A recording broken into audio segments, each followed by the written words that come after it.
Hello, everyone. It's Monday, and I'm back, and I'm getting back into the world of REN today. I think I've had some requests, some suggestions. People have recommended that I check out this trilogy of songs that he's put together. So today I'm just gonna do the first one. I'm not gonna do all three of them. I know that there's a combined video that has all three, but today I'm doing Jenny's Tale. Haven't listened to it yet. This is going to be fresh. I have my coffee as always and fresh nails in honor of my favorite sports team. We'll get into this in just a second, but before I do, a couple things. First of all, like and subscribe. You know, gotta do the promo. For real though, first of all, I'm not a professional musician. I'm not a particularly good guitar player. You can see it back there, but I don't dust it off that often. So please don't expect me to be getting too into the weeds on this stuff. All right, this is going to be high level. And second of all, don't be a dick. This may not be music that particularly speaks to you. I'm a big fan of REN so far, but not everything's a banger, right? So I don't know. But no matter what, when I do reviews, I try to be thoughtful and respectful. Because making art is hard work, and it's really it's stressful to know if people are gonna like what you make, respect what you make, or talk shit about you. And I can criticize without talking shit. Okay, so I would like to see that in the comments as well. You don't have to agree with me. You don't have to like the music, but I would like us to keep it respectful. All right. With that out of the way, let's get right into it. This is Jenny's Tale by REN.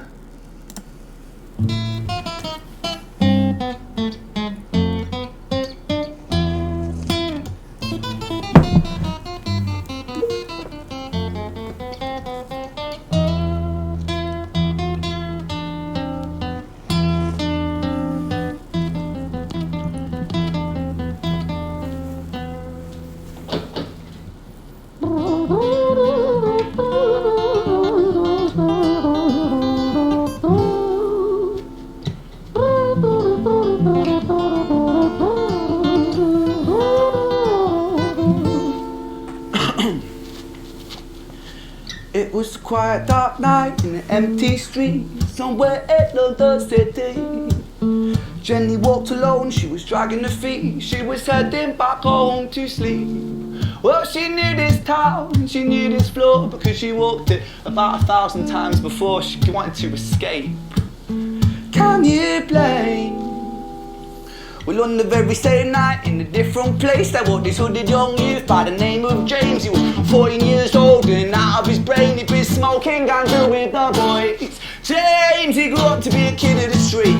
His mates called him Screech. He was quick on his feet. He was a liar, a thief. At 14 years old, the devil had set his sights on his soul. As Jenny walked home all alone, she felt scared. Usually she was alright, but it was like there was something in the air. A divine intervention telling her to beware. Maybe intuition bogging her and making her so scared. Sirens sounded in the distance with the beat of Jenny's feet. A symphony of the night that echoes crime on London streets. Jenny turns a corner, their eyes they meet. A poor girl Jenny, a boy named Screech. Give me all your money, bitch, give it to me. If you cooperate, then you'll soon be free. I want your purse, your phone, don't fucking look at me. I mean it, bitch, are you listening to me? Jenny freezes statue like a lady shakes stalactite. Feel like liquid nitrogen in the dark night. She tried to find strength to move, but stayed as still as a statue in high-heeled shoes. What the hell you playing at? You playing games with me? I swear to fucking God, I'll slice the rosy off your cheeks. You think I don't mean it though? You don't know me. The last thing you see will be a boy code. Screech reached with the sheath of the blade, with the teeth that could bite through steel and slice concrete, and he swung possessed with the devil in his chest, and the statue she was turned to butter in her breath. It was a quiet dark night in an empty street somewhere in London City. Jenny lay still on the cold concrete. She's found somewhere to sleep.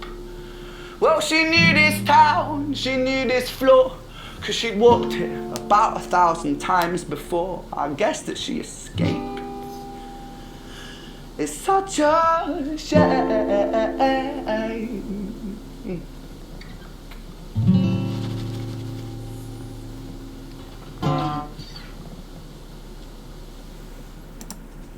All right. So, interestingly, I've been told that he does a lot of rap, but what has been recommended to me primarily has not been. This is straight up acoustic. It's very good guitar work. I enjoyed the picking. He likes to play a lot with dynamics. I know I said in the beginning I'm not a musical expert, and I'm probably gonna stay, sort of high level. And this I would consider high level. He likes to play with multiple voices, right, in the song. He does it in high REN as well, right, where you've got the piece about Jenny, which is this sort of quiet, subdued guitar work, just kind of nice and pretty. And then you've got Screech, which is more chords, more aggressive, more abrasive, right? It's trying to lend personality with the music to the personalities being described by the lyrics. It's a nice touch, right? It's really good use of sort of limited tools, right? Because he's just playing an acoustic or an acoustic electric, but he doesn't have a full band. He doesn't have a lot of backing tracks or anything like that. So it's pretty much just his voice and the guitar, and so he's using the guitar to build suspense, right? To draw your attention to things, which is it's really solid work. I really liked the line "a lady-shaped stalactite." It's pretty good. Although I believe stalagmites are the ones that are on the ground, and stalactites are the ones that come down from the ceiling. That's just a minor observation. Yeah. So as far as the song itself goes, right? As far as the lyrics go, Jenny's walking home.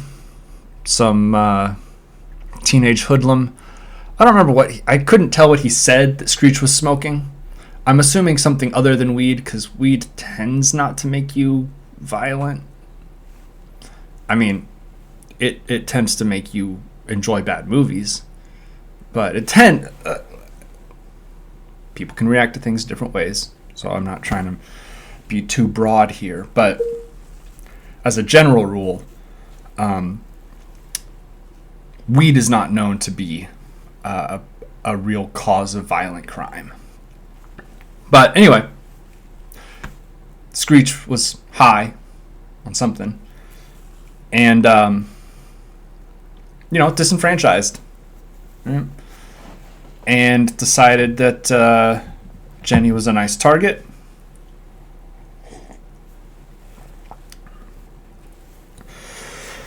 And by my understanding of the song is that Jenny is now dead on the street. And I assume Screech took her money and phone, although we may get into that in Screech's tale. I'll hold judgment on the story as a whole until I've watched it all. I will note, and this is only something that matters to me probably, that starter jacket he's wearing. I believe it's a Nebraska Cornhuskers jacket, and Nebraska, obviously, it's a state in the U.S., but they're in the Big Ten Conference, which is where my red and white IU Hoosiers are. So that's just funny to me. It's like, I don't know why he has a Nebraska jacket in London, Brighton, but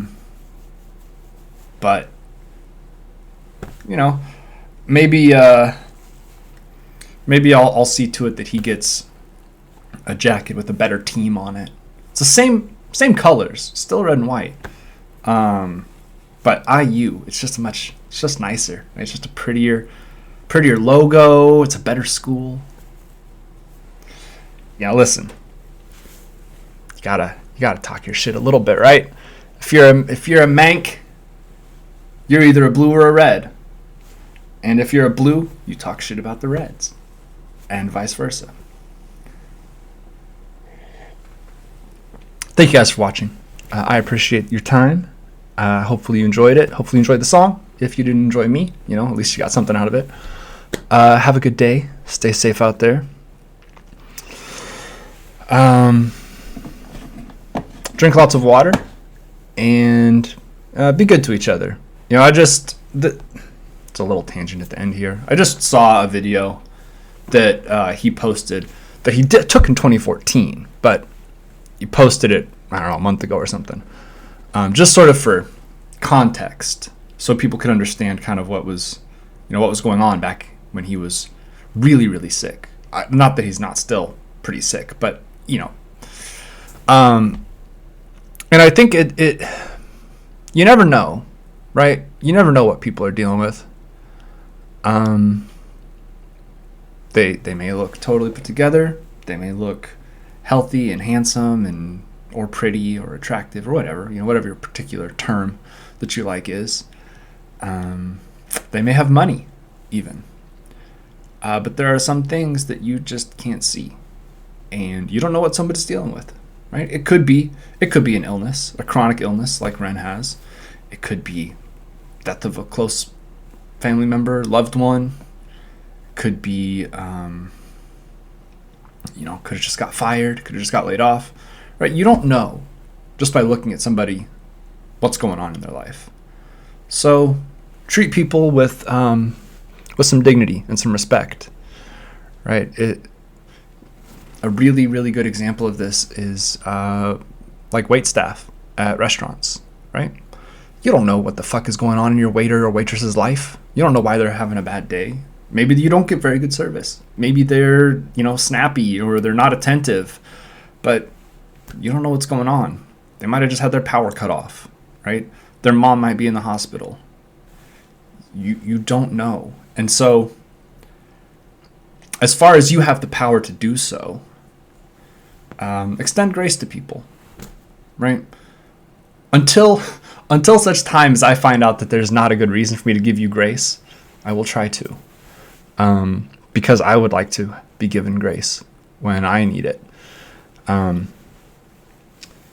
Anyway, I just thinking about, right, being disabled the way Ren is it's sort of visible in that it affects his health and his ability to, maintain weight and stuff.